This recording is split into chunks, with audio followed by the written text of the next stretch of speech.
নমস্কার। বিশ্বের সর্ববৃহৎ গণতান্ত্রিক রাষ্ট্রের সর্ববৃহৎ লিখিত সংবিধান আমাদের সংবিধান তথা ভারতের সংবিধান আজকে গোটা দেশ উদযাপন করছে তার ৭৫ বছর পূর্তি। এবং আজকের এই দিনে আমরা সগর্বে সকলেই বলছি হামারা সংবিধান হামারা স্বাভিমান তথা আমাদের সংবিধান আমাদের স্বাভিমান। আজকে এই বিষয়ে আমরা আলোচনা করব। আমাদের সঙ্গে স্টুডিওয় রয়েছেন বিশেষ অতিথি doctor Surajit Sengupta, associate professor, MBB college. নমস্কার, স্বাগত আপনাকে ডিডি ত্রিপুরা। নমস্কার। এবং আমাদের আজকে ডিডি ত্রিপুরার এই বিশেষ আয়োজনে সংবিধান দিবসের বিশেষ দিনে আমরা প্রথমে আপনার কাছে যে বিষয়টা জানবো, প্রথমে অবশ্যই আপনাকে শুভেচ্ছা, কারণ আমাদের ভারতীয় নাগরিক হিসেবে আজকের দিনটা আমাদের কাছে অত্যন্ত গর্বের। একদমই একদমই। প্রথমে যে বিষয়টা জানবো আপনার কাছ থেকে, যে এই সংবিধান দিবসের তাৎপর্যটা যদি আমরা একটু সংক্ষেপে শুনি। দেখুন, ইন্ডিয়ান কনস্টিটিউশন যখন আমরা বলি ভারতীয় সংবিধান, এটা একটা বিশ্বের সবথেকে লেংদিয়েস্ট সংবিধান। আর এই সংবিধান আমাদেরকে নানান অ্যাসপেক্ট ধরিয়ে দিয়েছে। যদি আমরা সংবিধানের কথা বলতে চাই, ফার্স্ট অফ অল আমাকে এটা বলতে হয় that India is an sovereign Republic socialist and Democratic country. এই যে আমরা গর্ব করি, কি বিশেষে গর্ব করি? বিকজ অফ দ্য সংবিধান, দ্য কনস্টিটিউশন। কনস্টিটিউশনের কথা বলতে হলে যদি আমরা ইন্ডিয়ান কনস্টিটিউশনের কথা বলি, দেখুন আজকে আপনি বিগিনিংয়ে বললেন যে আমরা উই হ্যাভ কমপ্লিটেড 75 ইয়ার্স, ৭৫ বছর ইজ এ রিমার্কেবল পিরিয়ড। একেবারে তার পেছনে অনেক কিছু ইতিহাস জুড়ে আছে। ইতিহাস যদি জানতে হয় তাহলে বেসিক কিছু আমি যদি এখানটায় তুলে ধরি আপনাকে। দেখুন, আমরা যদি কনস্টিটিউশনের কথা বলি তাহলে এখানে কিন্তু সব থেকে প্রথম আসছে আমাদের কনস্টিটিউয়েন্ট অ্যাসেম্বলি। কারা কনস্টিটিউশনটাকে তৈরি করেছিল একেবারে, তাহলে জাস্ট যদি একটু হিস্ট্রি আমরা দেখি, 9th December 1946 the constituent assembly তারা কিন্তু ফার্স্ট মিট করলো একদমই, যে for the forthcoming independent India তার একটা কনস্টিটিউশনের প্রয়োজন আছে। এখন কনস্টিটিউশনের প্রয়োজন আছে বলেই দেখুন চট করে একদিনে কিন্তু কনস্টিটিউশনটা তৈরি হয়নি। ঠিক। The constituent assembly was elected. আর এই যে ইলেক্টেড মেম্বার্স যারা ছিলেন, যেমন জওহরলাল নেহেরু, তারপরে আপনার সর্বপল্লী রাধাকৃষ্ণন, রাজেন্দ্র প্রসাদ, সরোজিনী নাইডু, এরকম বিভিন্ন personalities and the best mind of India, তারা কনস্টিটিউয়েন্ট অ্যাসেম্বলি ফর্ম করলো 9th ডিসেম্বর 1946 ফার্স্ট টাইম তারা মিট করলো। তারপরে দীর্ঘ 2 বছর 11 মাস 18 দিন লেগেছে সেই কনস্টিটিউশনকে ফাইনাল শেপ দিতে and to be adopted. And lastly 26th November 1949 আমাদের এই কনস্টিটিউয়েন্ট অ্যাসেম্বলি কিন্তু কনস্টিটিউশনটাকে অ্যাডপ্ট করলো। এই কনস্টিটিউয়েন্ট অ্যাসেম্বলি কিন্তু আমাদেরকে ন্যাশনাল ফ্ল্যাগ দিয়েছে, ন্যাশনাল অ্যান্থেম দিয়েছে, ন্যাশনাল সংস দিয়েছে। কিন্তু এই যে কনস্টিটিউয়েন্ট অ্যাসেম্বলি যেটা ফর্ম হয়েছিল টু ফ্রেম দ্য কনস্টিটিউশন, তখন কিন্তু এখানে বিভিন্ন অ্যাসপেক্ট দেখা হয়েছিল। ডিফারেন্ট অ্যাসপেক্ট থেকে, ডিফারেন্ট রিজন থেকে the members were included, because আমাদের country India is one of the multi-diverse nation. সব কিছু মাথায় রেখে প্রত্যেকটা অ্যাসপেক্ট, প্রত্যেকটা রিজন, প্রত্যেকটা প্রিন্সিপ্যালিটি যা তখন ছিল আমাদের ইন্ডিয়াতে, সব কিছু রেখেই কিন্তু তারপরে ডিফারেন্ট সেকশন, যেমন উমেন্স ওয়ার ইনক্লুডেড, আদার ডিফারেন্ট কমিউনিটি মেম্বার্স। ইন্ডিয়া দেখতে হলে দেখুন আমাদের সেকুলার কান্ট্রি, ডিফারেন্ট রিলিজনে, ল্যাঙ্গুয়েজ আমরা ডাইভার্স, কিন্তু এত ডাইভার্সিটির মধ্যেও কিন্তু দেখুন আমরা কিন্তু কনস্টিটিউশন এইভাবে তৈরি হয়েছে যে it is one of the best constitution of the world and it is the lengthiest constitution. একদমই। এবং সেই সূত্র ধরেই হয়তো আমরা ইউনিটি ইন ডাইভার্সিটিতে রয়েছি। একদম। আমাকে এখানে একটা কথা বলতে হয়, প্রফেসর টম গিন্সবার্গ, উনি কিন্তু শিকাগোর প্রফেসর। উনি বিশ্বের যত কনস্টিটিউশন আছে উনি সবটা পড়েছেন, কিন্তু রিটেন কনস্টিটিউশন 1789 থেকে। কিন্তু উনি পড়ে এটাই কনক্লুশন এসছেন যে একটা কনস্টিটিউশনের অ্যাভারেজ যদি মেয়াদ এইজ দেখা যায় তাহলে 17 ইয়ার্স। তাহলে আমাদের Indian constitution we have cross 75 years.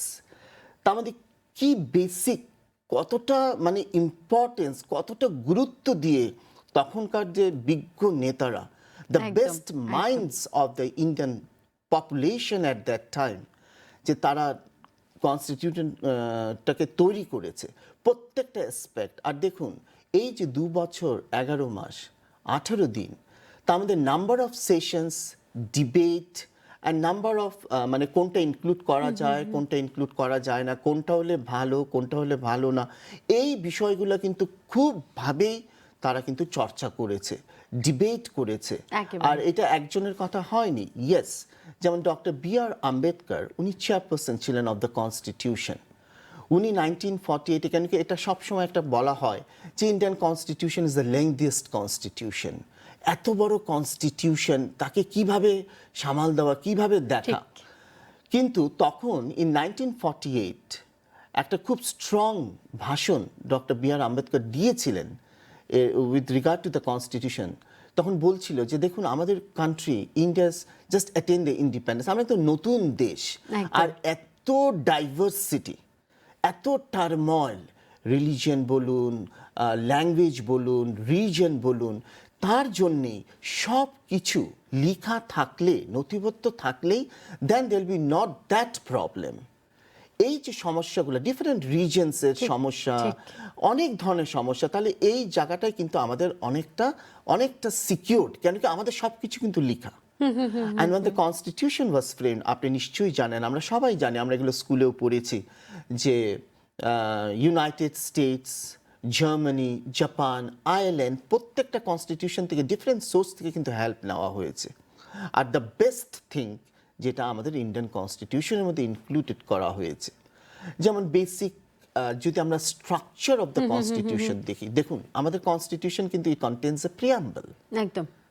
এক প্রিয়াম্বল রয়েছে। And when the first time the constitution was frame by the constituent assembly, যখন এটা পাস করলো, that time there was 395 articles, okay, in 22 chapters and 8 schedules. কিন্তু আজকের দিনে এটা অনেকটা পরিবর্তন হয়েছে, একেবারে। অনেকটা পরিবর্তন হয়েছে। ওয়াই? বিকজ দেখুন আমরা যদি স্ট্রাকচার অফ দ্য কনস্টিটিউশন দেখতে চাই, দ্য স্ট্রাকচারটা দেখতে হবে আমাকে প্রিয়াম্বল থেকে। একেবারে। প্রিয়াম্বল কি বলছে দেখুন, এই যে 4টে pillar, justice, liberty, equality and fraternity, এই যে 4টে পিলার, এই 4টে পিলার কিন্তু is a strong pillar of the democracy. আর তার উপরে আমার কনস্টিটিউশন কিন্তু দাঁড়িয়ে আছে, একদম। রাইট? দ্য বেসিক ফিচার, যেমন আমাদের constitution is a blend of rigidity and flexibility, federalism, parliamentary government, মানে প্রত্যেকটা aspect according to the time, according to the need, according to the provision, কিন্তু আমাদের প্রভিশনস রয়েছে। We amend the constitution, it's not fixed, it's not rigid. যেমন একদম fixed না, একদম rigid না, তার সাথে ফ্লেক্সিবিলিটি আছে, কিন্তু বুঝে according to the time and the need কোনটার আমাদের প্রয়োজন। একদম, একদম। রাইট? 75 বছর আগে যখন আমাদের দেশ স্বাধীন হলো, যখন আমাদের কনস্টিটিউশন ইন 1950 যেটা মানে চালু হলো 26 জানুয়ারি, তারপর থেকে দেখুন আজকে আমরা ডিজিটাল ইন্ডিয়াতে বসবাস করছি। According to the digital India, time in need, আমাদের কিছু অ্যামেন্ডমেন্টের প্রয়োজন আছে। So accordingly amendment is been done from time to time. So we should feel proud about our constitution and about an Indian citizen.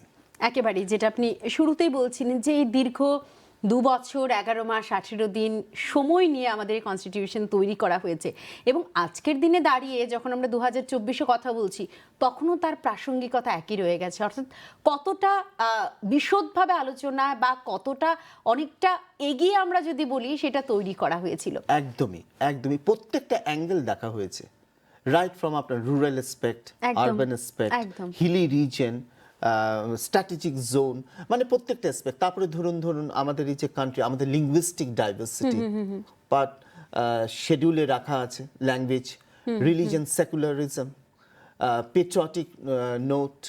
আর সব থেকে important যেটা আমার মনে হয়, দেখুন we have crossed 75 years, right? The basic দুটো জিনিস of the constitution যদি বিষয় ধরতে হয়, ইট is the part 3 of the constitution and the part 4. Part 3 deals with fundamental rights and একদমই। Part 4 the directive principle of the state policy. Right? এই দুটো basic মূল যদি আপনি বলেন, আমার কাছে সেটা মনে হয় যে আমাদেরকে কনস্টিটিউশনকে ধরে রেখেছে। না হলে ধরুন আমাদের নেবারিং কান্ট্রি যেটা Sri Lanka, they have change the constitution 3 times, Pakistan 5 times, Nepal 6 times. But we should feel proud, এটা আমাদের স্বাভিমান। আমরা একদমই। 75 বছর উপক্রম করে ফেলেছি আমাদের এই কনস্টিটিউশনকে নিয়ে। সো যারা কনস্টিটিউয়েন্ট অ্যাসেম্বলির মেম্বাররা ছিল, তারা প্রত্যেকটা অ্যাসপেক্ট ধরেছে, ইচ অ্যান্ড এভরিথিং। কোনোটাও কিন্তু মানে মানে লেস ইম্পর্টেন্স দিয়ে ধরুন আপনার দূরে সরিয়ে রাখেনি, ইন এভরি অ্যাসপেক্ট।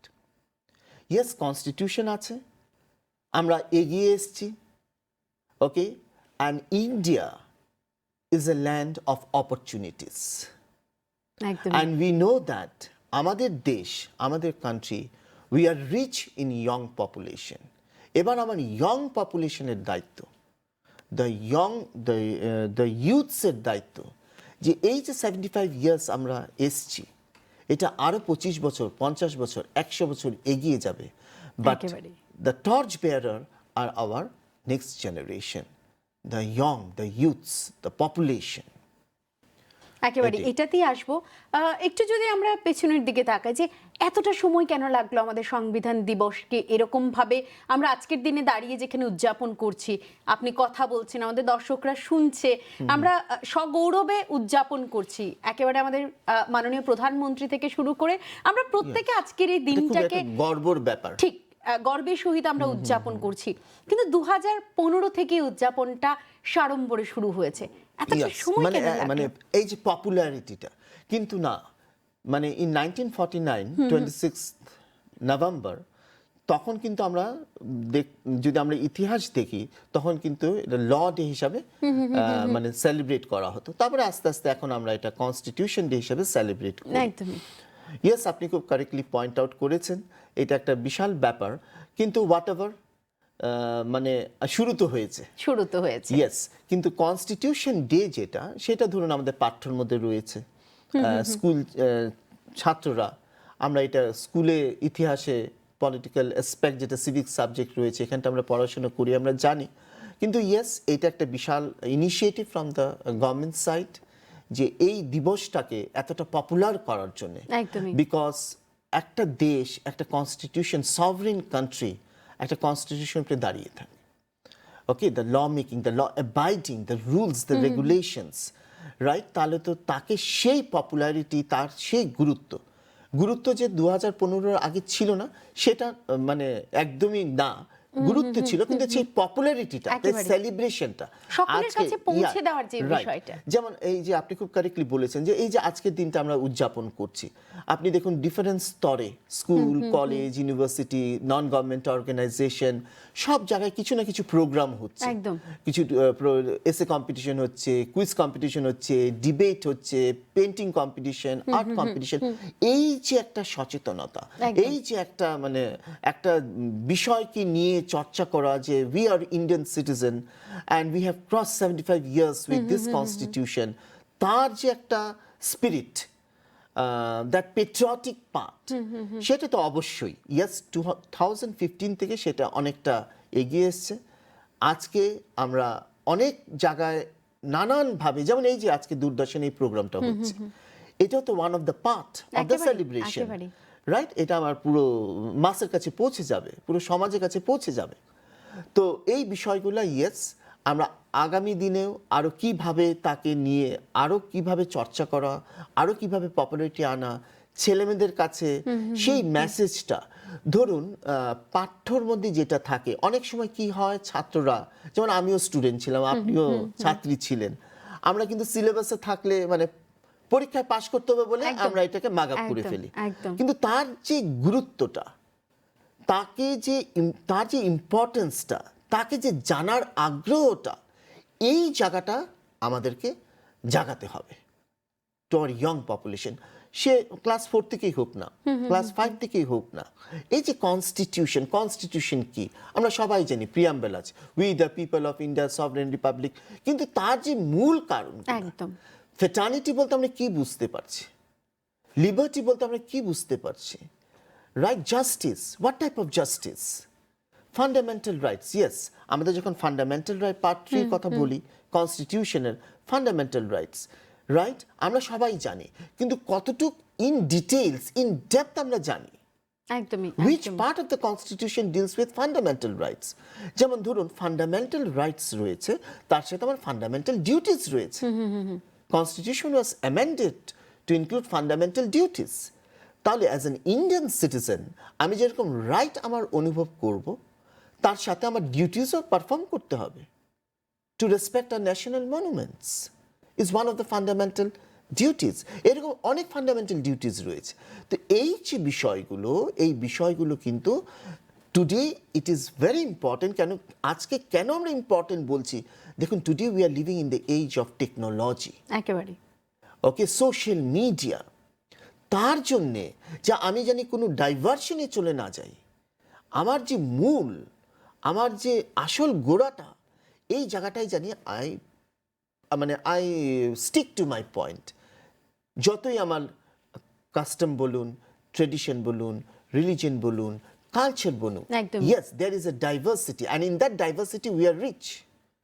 আপনি বলেছিলেন ইউনিটি ইন ডাইভার্সিটি, দেখুন তো আপনি, right from east Arunachal Pradesh to west Gujarat and north Kashmir to down Kanyakumari south, okay, we have one constitution, একদমই we are geopolitically united, but in spite of that there is a diversity, linguistic diversity, language diversity, religious diversity, caste diversity, kintu we claim that we are one, we have single citizenship, that is Indian citizenship, একদম right.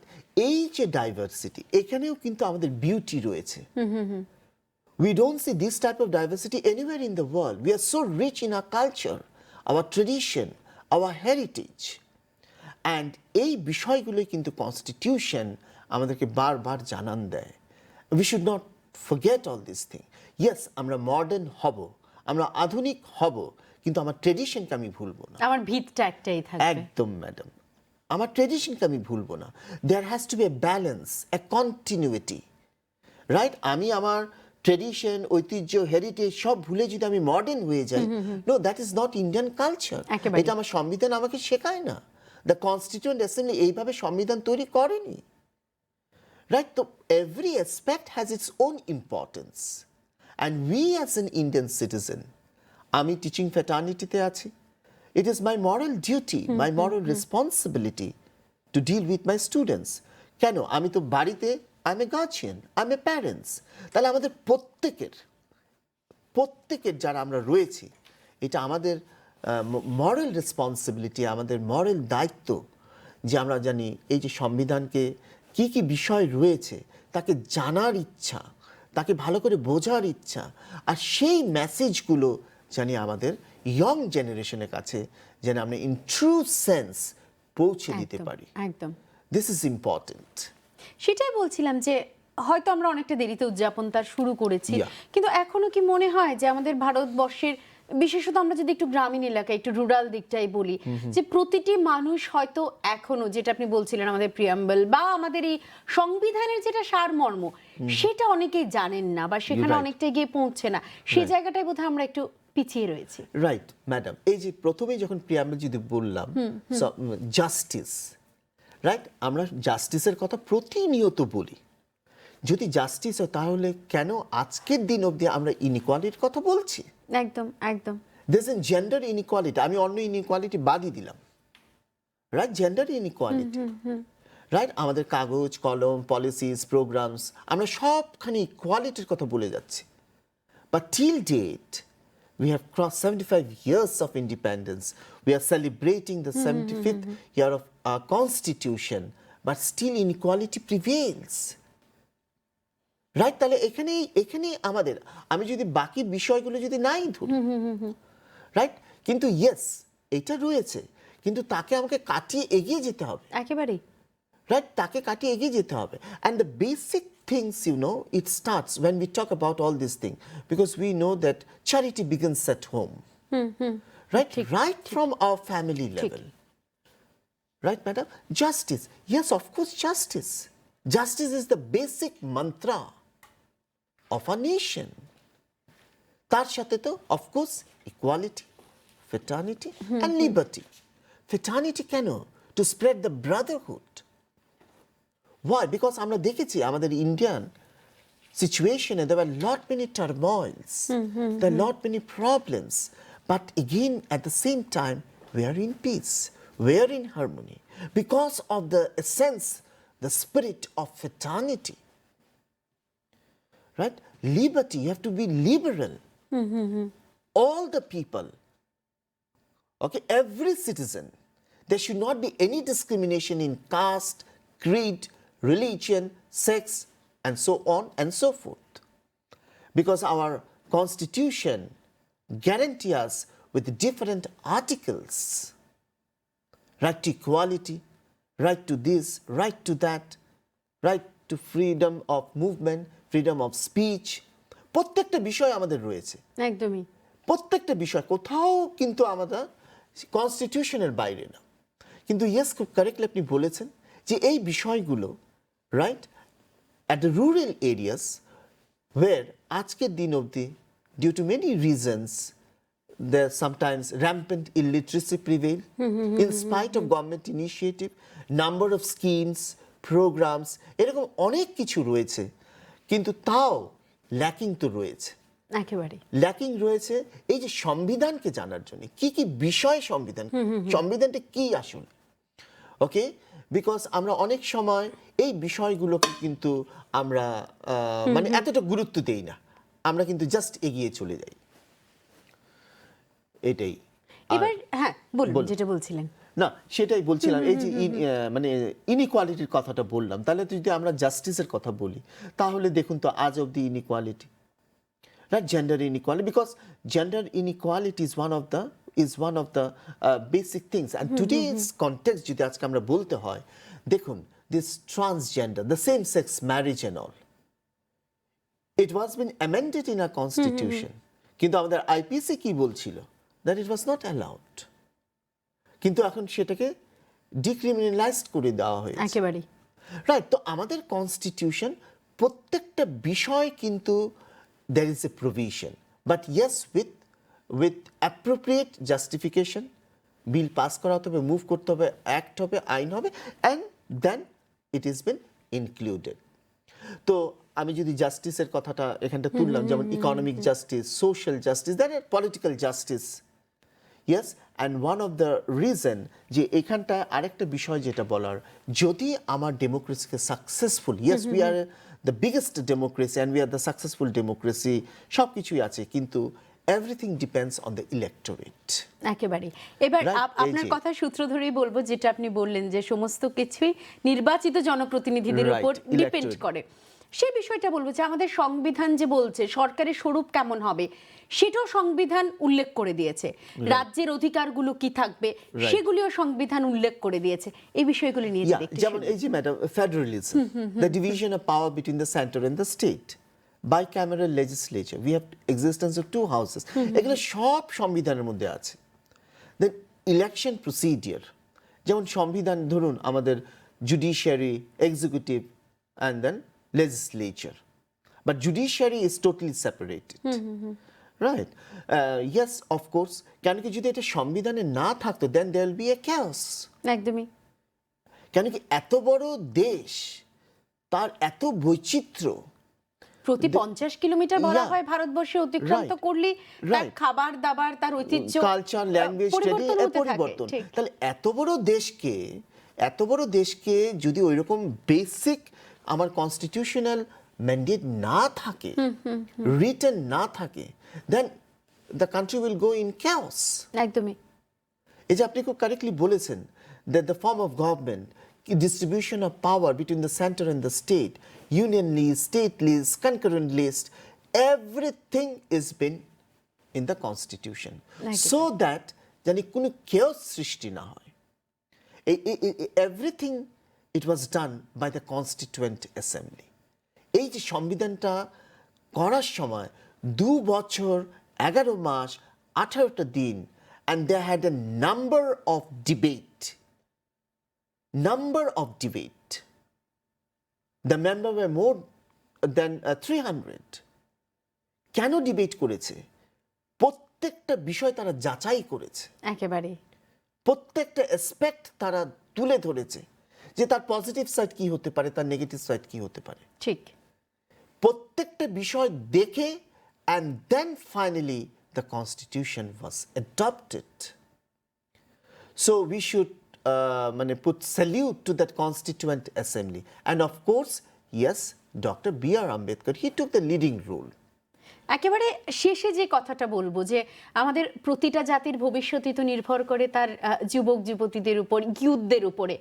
তাদের জন্য কি বার্তা থাকবে আপনার আমাদের এই সংবিধান দিবসের দিনে দাঁড়িয়ে? তাদের দিনে একটাই বার্তা থাকবে, দ্যাট সংবিধানকে বোঝার চেষ্টা করো, try to understand the Indian constitution. আমাদের কনস্টিটিউশনে আমাদের প্রিয়াম্বল রয়েছে, ওকে। আমি যেটা একটু ডিসকাশনের মধ্যে বললাম, justice, liberty, equality and fraternity.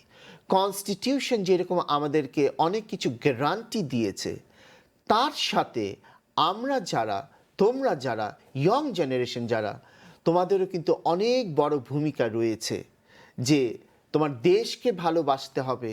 You have to be patriotic, okay, promote the Indian history, culture, heritage, art and craft, and of course to fight against all the social evils, right?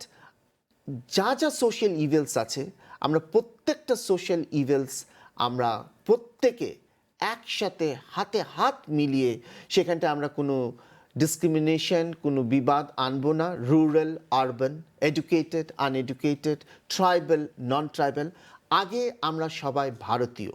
We are Indian citizen and it is a nation. And আমরা সবাই যদি একে আরেকের হাত ধরে এগিয়ে যাই, আমার দেশ উন্নতি করছে, আগামী দিন আরও এগিয়ে যাবে। একদমই, যেটা আপনি বললেন আপনার কথায় ভর করে আমরা শেষ করব।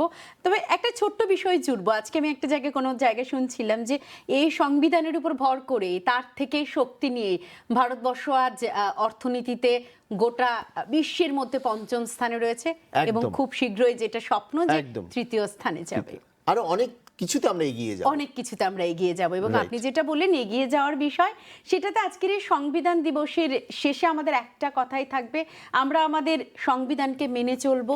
যেটা আমাদের সংবিধান শেখায়, যেটা আমাদের সংবিধান আমাদেরকে প্রতিদিন আমাদেরকে পথ দেখিয়ে চলেছে, সেই সংবিধানকে মেনে চলে তার প্রতিটি পাতার প্রতি আমাদের সম্মান রেখে চলেই আমরা যদি চলি, তবে আমরা বলতে পারবো যে শুধুমাত্র গোটা বিশ্বে বিশ্বগুরুই নয়, গোটা বিশ্বের মধ্যে ভারত আবার শ্রেষ্ঠ স্থান নেবে।